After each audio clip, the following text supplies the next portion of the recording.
Well, it looks like I didn't quite adjust this rocker enough. That's maybe my, I don't know if you can see that.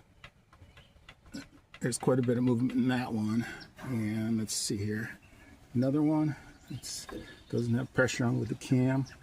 I'm gonna tighten that up a little bit and see if the ticking goes away.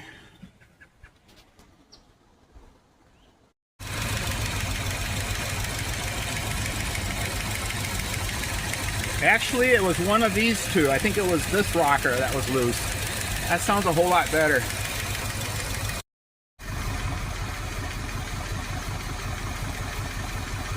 That sounds a little better.